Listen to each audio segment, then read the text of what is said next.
Ladies and gentlemen, welcome to the new year, 2021. Are we going to leave 2020 in the dust? Is it going to be a better year, or is it just going to be the same year? Do the numbers just change? I don't know. I'm your host, Mitchell Rullane, and this is the Wrestling Diaries, podcast show for the average Joe, where we find out where people from the middle of society and what they wrestle with and what they struggle with and how they can overcome all their fears and demons and adversities. And bringing in the new year, my first guest is Ticia Hamilton. And I finally got the last name for the first time. I don't ever get last names. Ticia, thank you for being on the podcast. And congratulations for being the first person on season 2 of the Wrestling Diaries. Thank you for having me. You are so welcome. So real quick, I'm going to give a little footnote here before we get on with this. Ticia is the sister to Mr. Chris Style that was on, and the daughter to Chris Style, or not Chris Style, Chris Washington Sr. God, that's a mouthful. So for anybody wondering, boom. I'm getting his whole family tree. I was telling him earlier. Getting his whole family tree on here. It's great. Mom, you're next. Shout out to you, Mom. So Ticia, you are visiting here from Texas. And tell us about that. You visiting family and how long you been here so far? I've been here for 2 weeks already. Okay, so for the holiday season stuff, basically. I wasn't sure if we were going to get a chance to come out here because of coronavirus. They have Fort Hood kind of like on a small lockdown, but they released us to go, so I came home to visit my loved ones. Yeah. Did you say Fort Hood? Mm-hmm. That's the part of Texas you're from? Yeah. It's like an hour away from Austin. Okay. What made you want to move out to Texas? I didn't. You did? You didn't? No. Okay, so let's hear this story. Okay. So, I met my knucklehead husband. All right. Shout out. Shout out to you. Knucklehead. And he got stationed in Fort Hood. Oh, he's in the military. Okay. What branch is he in? Army. Army. Okay, cool. Like your dad. Yeah, exactly. Nice. So we got married, and then it was pretty much at the beginning of his military career. So this was his first duty station. So we ended up going to Fort Hood. Well, actually, he left after AIT. He came home. He left to go to Fort Hood, and we kind of followed suit afterwards and moved everything down there. Wow. So how long have you lovebirds been together, if I can ask? About 3 years now. Is he visiting with you too as well? Like the whole family? And yeah. You also were telling me that you've got a bunch of kids too. All 7 of us are here. All 7. You, when Chris was on, your brother was on, he was talking about how you're basically like, you're a traveler, you're a vagabond. You, for a large part of your life, I assume, you've traveled around, you've been to a lot of different places. What all places have you been here in the state, and then maybe even in the world if you have traveled outside? Mostly everywhere I have traveled has been in the South. So I'm from Alabama, and right after high school, like I was telling you earlier, I graduated in May, and then right in August, I went to Atlanta, Georgia, to go to the Art Institute of Atlanta for culinary. And then when I left there, I came back home, and then I ended up moving to Pensacola, Florida. I've also been to Kentucky for work. They paid us to go work out there because they didn't have enough workers. And I was out there at Mercedes. And I've been to Tennessee, which is one of my favorite places. Why is Tennessee your favorite place? It's so settled. It's like a home. I'm a home person. It's like a family. Homebody? Yes. Family oriented. Like, I'm very Southern. I cook from scratch, and I just like family things. I enjoy. Also, what's really wonderful about Tennessee too is it's very mountainous, right? It's all up in the Appalachians. So I always love taking winter vacations up there. I am dying to go to the cabins. What's your in Tennessee? What's your favorite place in Tennessee? Chattanooga. Chattanooga. Why is it Chattanooga? My mansion is in Chattanooga. Your mansion is in Chattanooga. I already have it picked out. Okay. You heard it here first. So tell me about your mansion and the amenities. Oh, it's beautiful.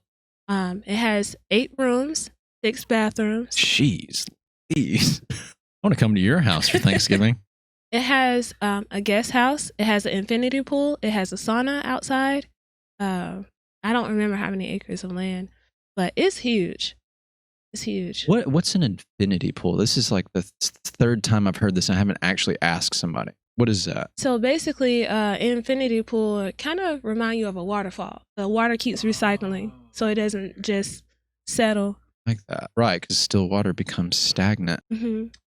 Wow, that's really cool. So, how did you come across your dream house that's up there, waiting for you up there in Tennessee? I prayed specifically, and I came across my email, I think, and so I looked on Zillow, and it was so weird how it happened. Like, God just placed everything in line for me. And then I started looking around the area. The county is Hamilton County. So I felt that was very suiting, kind of calling my name there. The mascot, because I went to McAdory, and the mascot is the Yellow Jackets over there for the school that the kids will be going to. I just felt like everything just kind of made sense. Yeah, all these little signs coming your way. Exactly. There's this story that I saw. I was watching some documentary about I don't remember what it was, but this guy, he talked about how he did a vision board. You know what that is? And on the vision board, he had like, the car that he wanted, his dream car that he wanted to have, and his dream, like, was it car? Oh, his dream vacation, and then his dream home. And he had this house on there. And anyways, fast forward like many years later, he's really successful. He ended up like doing something with his life and like something big. And then he's unpacking these boxes, or he's packing up boxes or something. And he hadn't seen that vision board in like, I don't know, like half a decade or something like that. And his little son, it was probably like 4 or 5, was like, Daddy, look, that picture in this thing is our house. And then the guy, like, he picked up, and he was like, oh my gosh. He's like, I forgot I made this thing like, over 5 years ago when I was like, I was struggling and all this other stuff. And he's looked at it, because when you make a vision board, you just like pick pictures out of magazines or whatever, and you put them on there. And he looked at the house on there, and he goes, this is my house that I'm living in. It was probably actually more than 5 years. It was probably a decade. I'm probably misquoting this. And then he just started crying. And then his son was like, Daddy, what's wrong? He's like, honey, I made this as like, this was my dream. And I ended up buying the house that was on my vision board, and I never realized it. And so, yeah, you talking about that made me think of that story in a chat. I have you have a vision board? What's on your vision board? Mine is more spiritual, because I believe that it happens in the spirit realm before the natural. So if I'm speaking it and I think it, and I know it, I can get it. So on my board, it's more of a where my family is going to be, like we're all going to be set, kids are going to be straight. So I have my scriptures to match. So it's kind of like it gives me that concrete of knowing this is going to happen, because this is where I get my evidence from. But it's like he said, we can have whatever he has set out for on earth as it is in heaven. Well, we have a mansion in heaven, so we have one here too. We don't have to wait to get it. We can have it now. Because what's the purpose of waiting when we're here now? I know the address and everything. Oh, wow. Like, it's That's part really of my narrowing confession. it down. I love it. Seek ye and ye shall find. That's really cool. So, what else? So, like, what's your second favorite place outside of Tennessee? Do you even have one? I don't. You don't? Just Tennessee? Volunteer fan? I lied, Matt. Kidding. I do have a second place. Did you just call me Matt? You're not Matt? My name, that's Matt. Oh. I'm Mitchell, lady. I'm sorry. Mitchell. Don't cut this out, Matt. This is hilarious. This is going to be a good one right here. The first person to mess up my name. I love it. Okay, Mitchell. Oh, wait. I was supposed to call you Matt. That's okay. Well, you can just call me Chris. All right, Chris. Thanks, Mitchell. Anyways, go on with it. You can call me Matt. You can call me whatever you want. You can call me anything.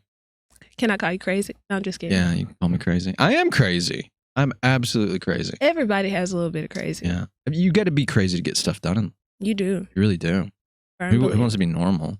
People say, I've heard that before. Like, somebody told me once, they're like, oh, you're unusual. You don't do things like regular people do. And then I retorted with, what do you mean? Like, what do regular people do? Like, what do you mean by regular? She's like, oh, well, like, well, everybody doesn't do that. I was like, well, hold on. Everybody. That's an absolute statement. So everybody, there's 7 point however many billion people in the world. Everybody, well, I mean, like, you know, in the country. And I was like, in this country? Everybody? And then they were like, well, okay, well, like, you know, here in like Alabama. I was like, and then I just kept going until they were like, oh, you know what? Fine, whatever. Then, okay, you're not unusual. I was just trying to give you a compliment. Actually, I was like, I know you weren't insulting me. I was just saying, like, what is regular? What do people mean when people say regular, normal? I don't know what that means. That means that they've defined it by fitting in, looking like everybody else that they're used to. That's how I feel. So I'm definitely not normal. I'd say this all the time to like I'm blue in the face, but like I dance to the tune of my own beat. Like I wear what I want to wear. I like what I want to like. And, you know, I'm friends with the people I want to be friends with, and it's, you know, I don't live life the way. I mean, I feel like innately we're all individuals, right? Like we were created to be an individual, to be a personal like entity that is capable of creating its own world outside of itself. And so I feel like for you to do what everybody else is doing, you're doing a disservice to who you are as a human being, right? I agree, because if he wanted us to think alike, I'm pretty sure he wouldn't have made so many different personalities. Yeah, exactly. Yeah, I agree like 100% with that. So I feel like people just need to tap into that more. It just kind of remind me of high school, like when people just kind of group up together. You got the popular, you have the non-popular. That's what it reminds me of. It's funny you mentioned that. When I was in school, I always floated around a lot. Not because I wanted to like fit in with everybody. I liked what this group of people offered that the other group did not, and vice versa. And so, you know, variety is the spice of life. In high school, I actually didn't really fit in anywhere. Where'd you go to high school at? McAdory, you said? McAdory. How was that? Did you like it? It was okay. What I want to ask, like, I'm trying not to ask your age or whatever because you're a lady, but I'm trying to figure out if she went to school with our friend Ivy, Matt. She went to McAdory. Do you remember a guy named Ivy Heitch? Yep. You do? Yeah. She knows him. Isn't he a piece of crap? I don't know about that. God, That's a nice I hope you he have. like. Yeah, that Ivy guy. Whew, I'd fight that guy. Ivy has a sister named Melissa, right? Yes, Melissa Heitch. Melissa went to school with me, so me and her was in the same grade. Oh, now I know exactly how old you are. So that's a small world. Yeah. Okay. So Ivy Heitch. Sorry for giving your name out, your first and last name. He is. He's tall and skinny and weak and He just got blonde hair. God, he makes me sick. He is he's like a best friend of mine and Matt's. We all grew up together, right? So he's part of our clique or whatever. But yeah, he's it's so funny. I actually just talked to him on the phone today, and he was asking me what I was doing. I was like, I'm going to Matt's house, doing a podcast, the first of the year. Got this really cool guest on I haven't met yet. And he was like, oh, cool, man. And who would have thought? Somebody that he went to school with. Yeah. Now, he probably doesn't remember me because I didn't talk to him, but I don't blame you. I can't. I don't know why anybody would talk to that guy ever. What do you think, Matt? About Ivy Heitch? Go ahead. He doesn't want to say anything. Matt's a lover, not a fighter. I'm a lover. Means a love to fight. Okay, anyways, so you went to McAdory, you knew somebody that we know mutually, and what happened after high school? You just... I'm more of a, if I have my mind set on it, I'm going to do it for sure. So I went to culinary school, the Art Institute of Atlanta, and I stayed out there for a little bit. I left. Did you leave ungracefully? Is that why you're smiling ear to ear right now? Not exactly. That's when I ended up having my first child. So I came home so I could deliver her around family, being my first. Okay. Yeah. Okay. Well, how did that all pan out for you? It turned out really well. It did, I guess. I mean, I don't know. I love the awkwardness between us. It's so great. You could cut the awkwardness with. I'm just kidding. I'm so glad that Chris suggested you to come on the show. You're fun. Thank you. You're fun lady. Fun young girl here. Thank you. Yeah. What's you digging the fishnets going on? When I first saw that, I thought of Spider-Man. I'm gonna be completely honest with you. Yeah. I'm kind of like you, bitch. There you go. You got the name right. I just wear what I want to wear. I don't really care if it looks appealing to other people. If I like it, you see, I have on tennis shoes with this dress. Oh, I actually didn't even. I guess I just was thinking. I didn't even look at. I didn't even see the sneakers. Nice. Thank you. Meshes very well. That's just me. I just do. That's I've good. always been kind of headstrong. It's helped and hurt. You know, I feel like people should just do whatever they want to do. When it comes to like dressing and stuff, like I like fashion. Like I like to be fashionable and look good and patterns and stuff like that. But I feel like as I've gotten older, I've leaned more towards comfort or over functionality over fashion. And then if I can combine the two, then great, right? If I can get like really nice like dress clothes that I can move in, it's breathable, then I mean that's good too. That's kind of how I look at it. A buddy of mine, Giorgio, he calls me a fashionista. And I was like, dude, I just put stuff together. I don't really like put too much thought into what I wear. Not for the most part. And then sometimes, I don't know. I don't know what I'm talking about. Don't listen to me. I don't know what I'm talking about. No, we want them You'll see to me listen tomorrow. to I'll be in a this. 3-piece suit. We want them to listen. This is good. Maybe they can get some tips or something. So how much fun have you had since you've been back to Bama for these couple of weeks? Your family put you up nice? Get a lot of good eating, a lot of good presents? No. No. It's been weird this time. Yeah. Why? I don't know if it's just because of the corona. We don't really want to spread too much. So it's just been kind of restricted on what we can do as far as not being in the house and whose house to go to, because like my grandma just turned 80 a couple of days ago. So you have to be very careful. Yeah, there's a little bit of anxiety there just because of her age. How's her health though? She real healthy? Her health is fine. Yeah, she's pretty healthy. She's still cooking every day. Like she does it. But we just have to be really mindful. Like I'm a hugger. I like to hug and I'm affectionate. So I'm just kind of like, Grandma, I haven't seen you all year. Like, don't touch me. Grandma, I haven't seen you all year. Don't touch me. That's actually super hilarious. Oh my God. And also I played whenever someone's telling me a story, I always do like a mental image in my head. And so I played that out, and, oh man, that's funny stuff. Well, I hate to hear that, but I mean, other than that, I mean, I feel like, at least you're here, right? You're connected with people and you spend time with your brother. Yeah. At least. I've got to see my best friend, Brittany. She's an awesome person. She just bought her a new house. Cool. Is Brittany going to watch this or she listen is. to it? She wanted to come. Hey, Brittany, what up? Hey, Brittany. This is probably one of the silliest podcasts I've done so far. I love it. There's no on this podcast, just for anybody listening, there's no system to what I'm doing. I try to make the joke periodically about Barbara Walters in 2020. We could talk about something, nothing, everything. It's good. This is the stuff that people wrestle with, fun life and silliness and stuff, right? I have a question. Can I ask you a question? Yeah, absolutely. What do you wrestle with? Oh my gosh, Matt. The first time someone's asked me. Beat you to the punch. She beat me to the punch. Yeah, I gotta go. I can't do this. It's good seeing you guys. One love. What do I wrestle with? That is a very complex question with a lot of complex answers I could give. Just like I said earlier when you asked me, I don't remember what it was you asked me earlier. But anyway, why I started the podcast, right? Thank you, Chris. Chris is on offset, so I got to tell people this. I had people in the studio last time, and I was looking this way and talking to Katie, and people were like, who's he talking to? But anyways, yes, her brother is right here. So if I look over this way. What do I wrestle with? I wrestle with a lot of things. I wrestle with insecurities. I'm gonna give a summary, because this is my show and I ask the questions, lady. But I wrestle with insecurities and I wrestle with indecision. I'm a very indecisive person.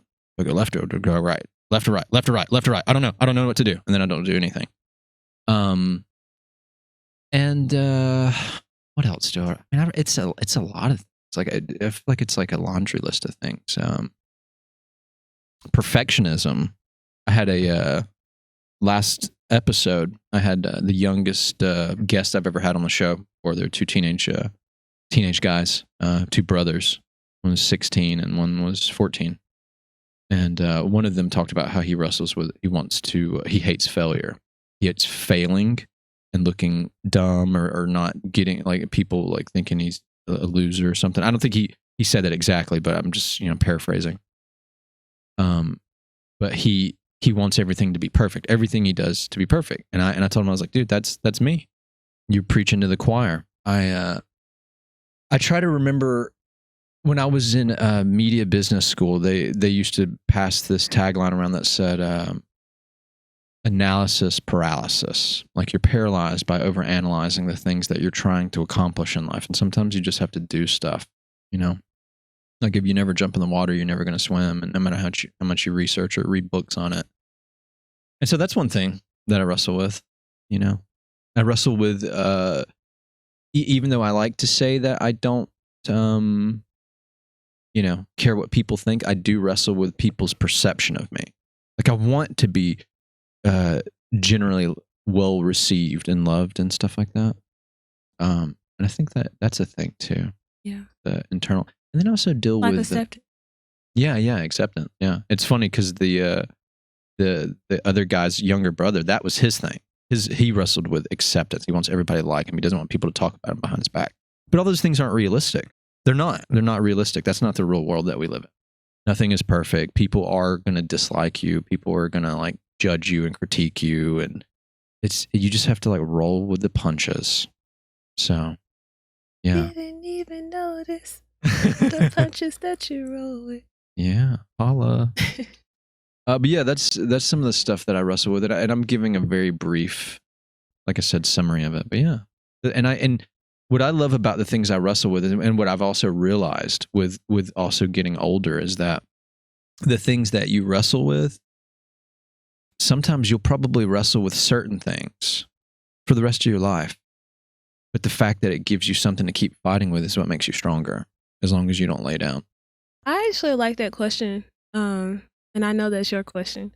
Oh, what do you wrestle with? Yeah, because it just brings everybody to the forefront to say, hey, we all human and we all have something we deal with. And hearing, like you said earlier, hearing somebody else, well, I even used to wrestle with this, but this is how I overcame, or this is now. And they feel like the relation of, oh man, I wrestle with that too, or I have, this the difference. Yeah, it's the classic case, like a quote from C.S. Lewis. How you know you've met a real friend is when you go, oh, you too? I thought only but me. Yeah, that's a quote from C.S. Lewis. And it's a real thing. Like, a lot of people don't, like, somebody's like struggling with something, they're wrestling with something, right, in their life. And I can't tell you, I've been there, right? I'm like, oh, nobody knows what I'm feeling right now. Nobody can relate to because this is me. They're not me. They're not in my life. But there's a lot of people in the world. There's a lot of people just in this city right now, and probably a handful that are wrestling with exactly the same thing that you're wrestling with, generally speaking.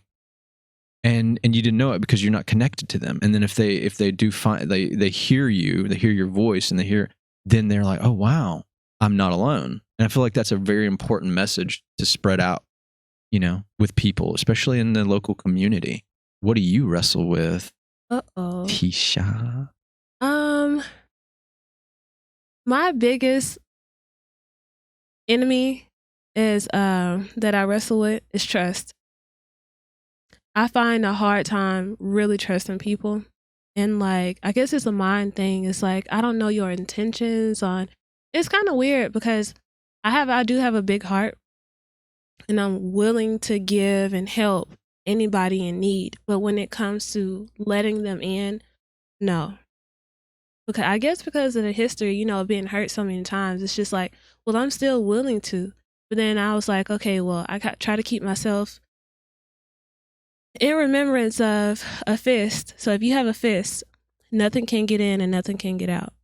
And so even though I'm trying to give, I still can't give everything because I'm not being open to receive either. Like, even gifts and stuff, when it comes from like new friends or certain people and things like that, I'm just like, but why? Like, why are you doing this? But just trust in general. I don't really like trusting people, making myself vulnerable for people to be open to any type of hurt. I don't like it. And you said you think it's because you've been hurt so many times in the past is why that is a thing? Because before you got hurt, was that a thing? Did you think that way? I think so no, I didn't, not as strong as I do now. I still wasn't just like, oh, I'm gonna go somewhere and just leave everything in the car because I trust the people in my city. No.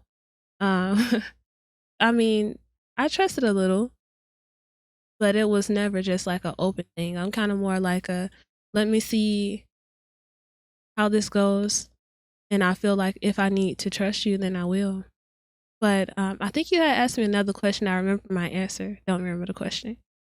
But What's the answer? The answer is I believe that it's that familiar comfortability of that not wanting to trust lingering feeling. Like I like that feeling of I don't have to let anybody in. It's just comfort for me. And that's not always a great idea either. Relying on comfort. Why do you think it's not a great idea? Because it doesn't allow you to really be open and experience life. Because there's some real genuine people out there. Well, so what do you do to combat that, if at all? Do you have a remedy for that? For like not like being as open as you would like to be for people and for, I don't know, your environment?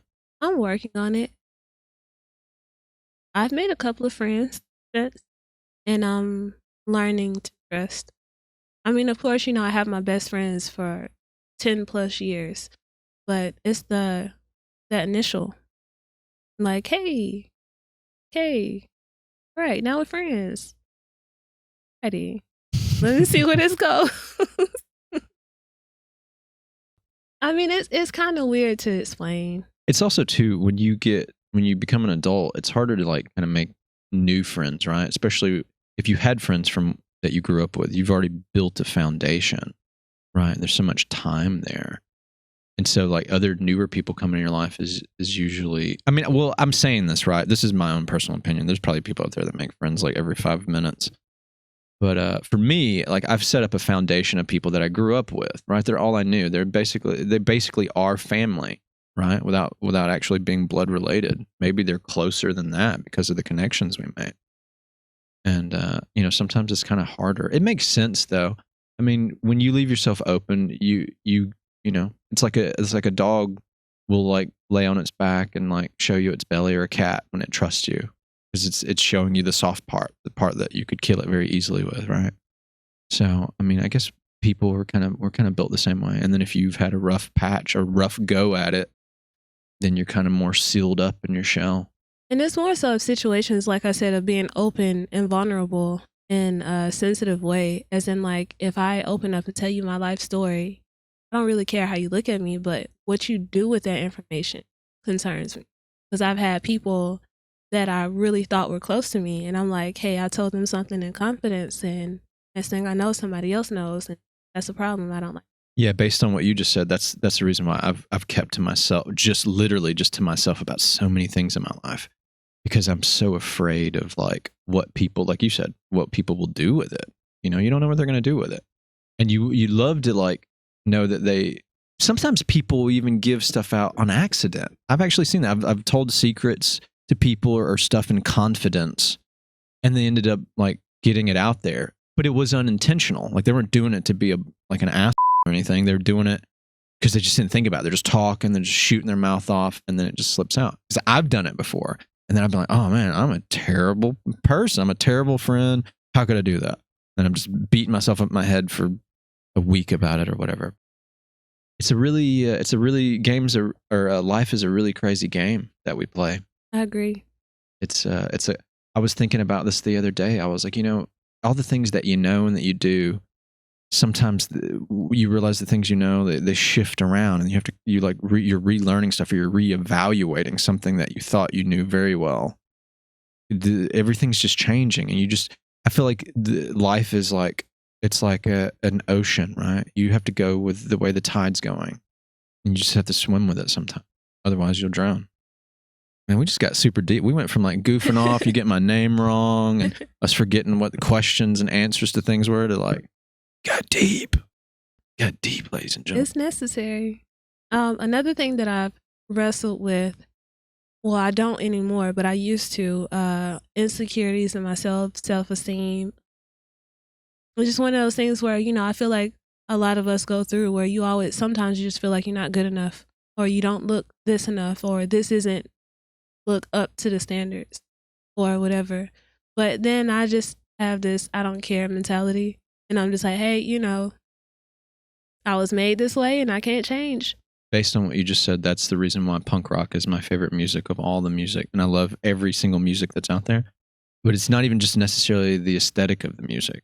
It's the meaning behind the music. Non-conformity and like living life by your own terms and not being oppressed in whatever way you could be oppressed. That's the message of that music. And that's why it's my favorite.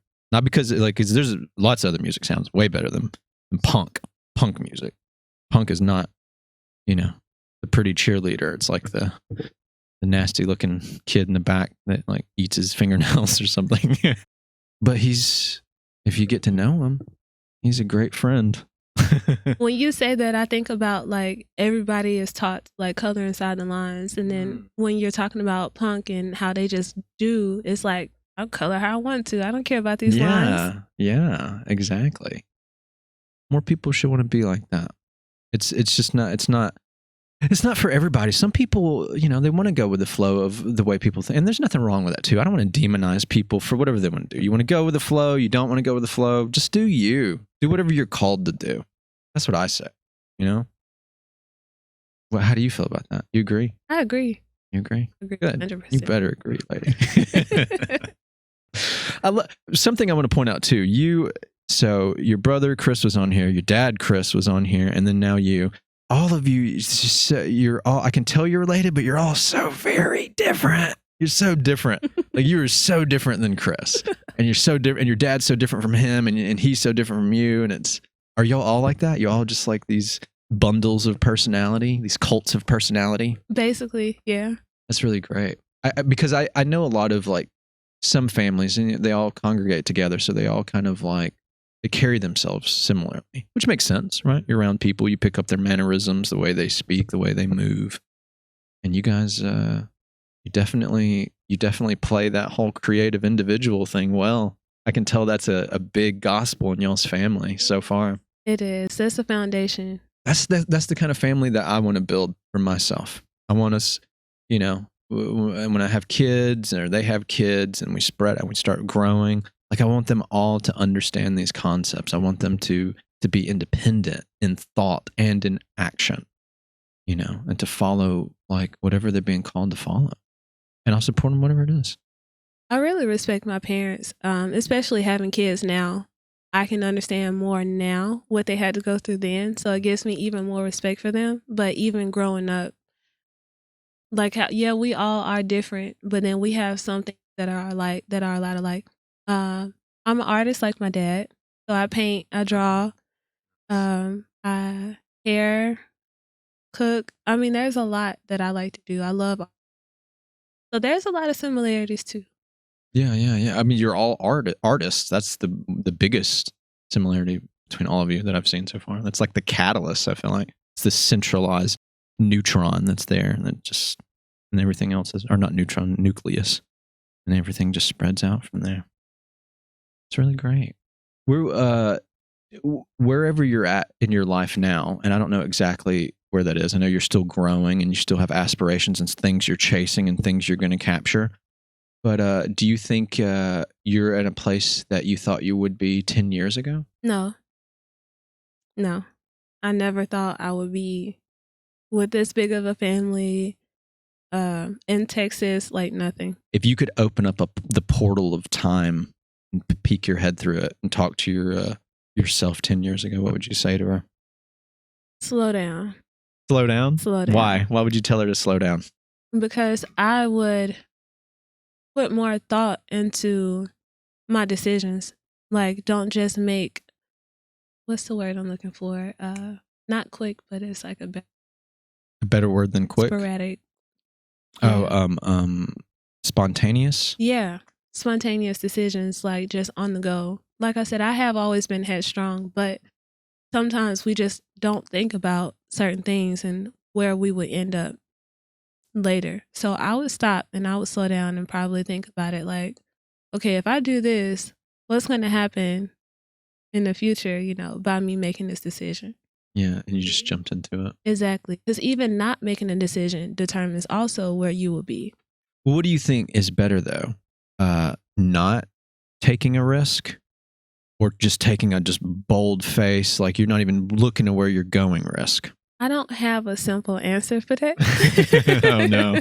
I'll put you on the spot. Both. It depends on which risk you're taking. Because I can make a risk and jump off of your building, and that'd be dumb. Yeah, please don't do that. Because I would die. Yeah, you would. And you'd mess up your cute little outfit. Thank you. Because it's so muddy outside.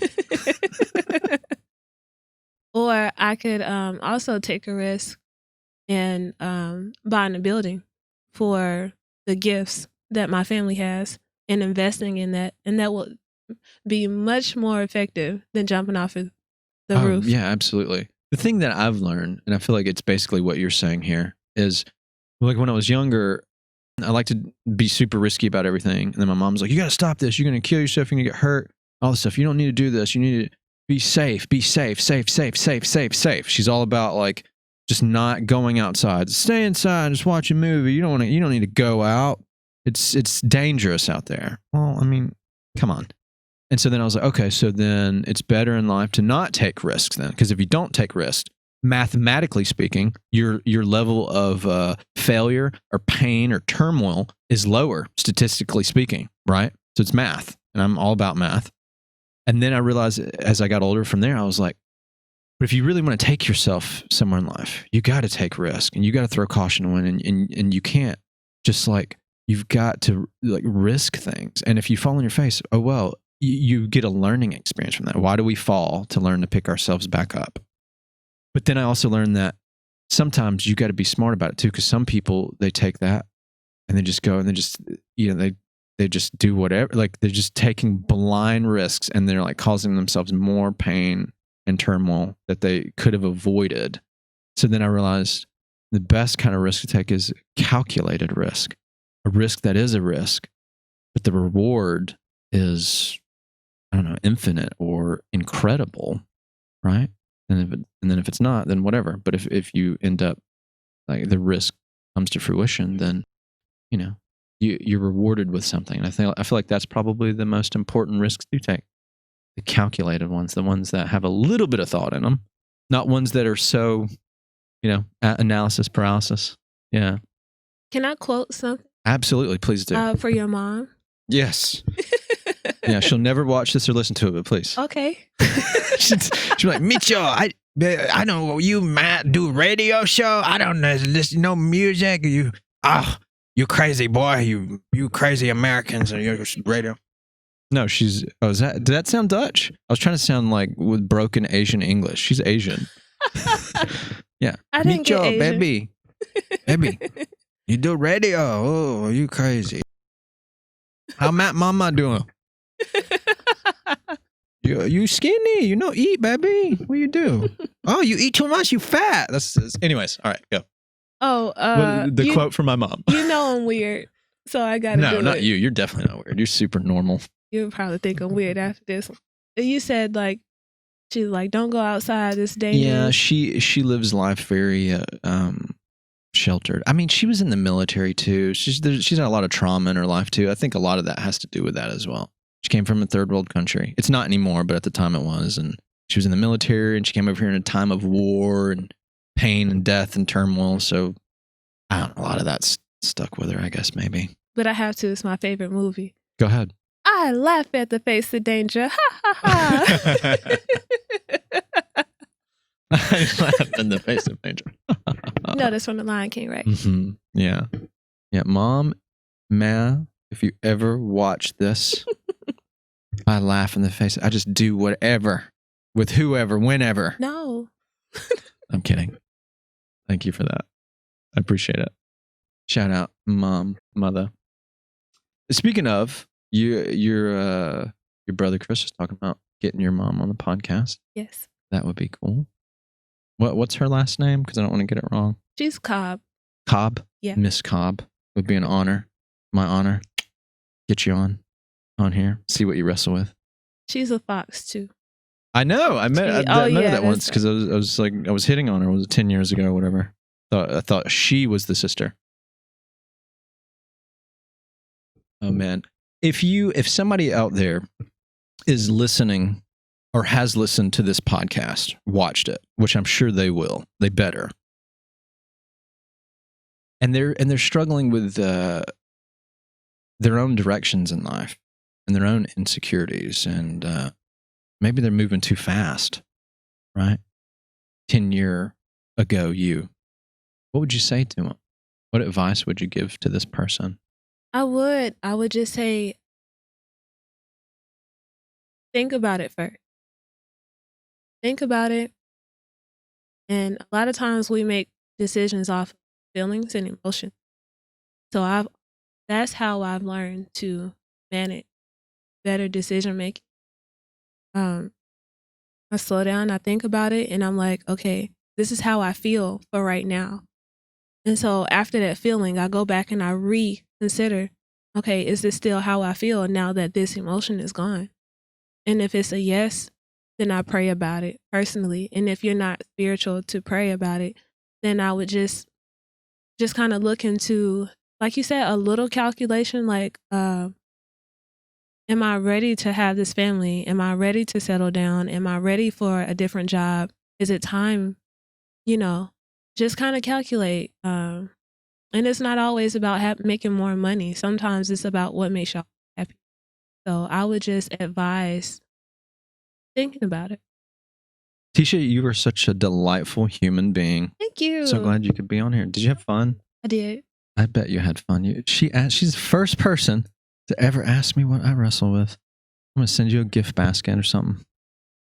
I say that, I'm probably really not, but no, maybe I should really do that. I need to find out a way to spoil my guests more, so people are, when they come on here, they feel like $1 million. Maybe at some point in the future when we build on our studio, I'll have like some kind of royal, like a seat or a king or queen's chair for people to sit in, so they can feel like royalty when they're on the show. I don't know how much time we have, but I did want to tell you one more thing. Please do. Something else that hit me really big this year that I wrestled with, is my calling of what am I supposed to do? So personally, I'm like, okay, I have all these gifts, a Jackie of all trades, and I'm a stay-at-home mom.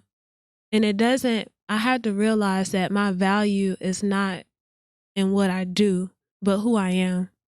And because I didn't feel like there was a lot of value. I know people look at it, first response, they're like, oh, you crazy. You do this, you cook, you clean, you take care of the house, you buy everything, you do everything, you do hair, the kids go to school. You make sure everything is set as a mom. But it's not fulfilling. If it doesn't feel like enough, it feels like I'm supposed to do more. Like, no, well, I'm not working. Well, let me start a business or let me do something. But you are doing something. Because I had to realize, I was like, okay, this is a moment until my kids grow up and get out the house. So I just looked at it like, I'm raising these little humans to go out and change the world, because this is the most important part that they're getting right now. So this also determines what they do when they leave. So they could be the next CEO, the next football player, the next biggest whatever. That was real deep. Thank you. You're welcome. I hope you had a lot of fun. I had a lot of fun having you on here today. I'm so first of all, I'm very honored that you were interested in the show and that you wanted to come meet me and be on the show. And so glad also that Chris suggested you to come on here. I really appreciate that. It's great. So I hope you had fun. I had a lot of fun. You're fun to talk to. Thank you. You're welcome. Do you have any of your social media or any kind of business thing or anything that you would like to promote while you're on here before I close this bad boy up? I don't really care for social media. And I'm working on my business. Well, can I ask? Is it too top secret? What's the business you're working on? I'm working on my art like my dad. And I'm also working on making t-shirts and stuff. My brother, Chris, actually just bought me a sewing machine so I can make For the Christmas? t-shirt. A Christmas present? Yes. Nice. I bet that was really fun to open. Yes. God bless you in your future endeavors. Thank you. Same to you. I hope, I don't hope, I feel like you're super ambitious. You're super energetic. You're just a sweet soul. Just a good soul. You're going to land straight on your feet. Thank you. All fours on the ground like a tiger or a lion. Don't and a make me majestic feeling. blush. Thank you so much, Ticia, for being on the show. Thank you Appreciate for it. having me. Ladies and gentlemen, this is another episode of the Wrestling Diaries. Struggle is manhood or womanhood or any kind of hood, but it's something that's really inspiring, that people that wrestle with things that make them stronger, and you keep evolving as time goes on, keep chasing after things that you want to chase, and that's really important. Check us out on YouTube. Like, share, comment, subscribe, hit the notification bell for more content. We release once a week, at least once a week, maybe sometimes twice a week. On Wednesdays, though, check us out. We just released a holiday spoken word. This is the first episode of the new year. Hopefully the new year brings cheer and love and graciousness and gratitude to all people. And we look forward to a better, brighter future. And if that sounds cheesy, then put it on a sandwich and eat it with a glass of wine. Thank you so much for tuning in. Oh, I almost forgot. Check out our audio streams. Spotify. This is very important. Spotify, Apple Podcast, Overcast, Google Podcast. We're over there. Take a listen and see if you like us. What do you wrestle with? And how can you beat it? One love.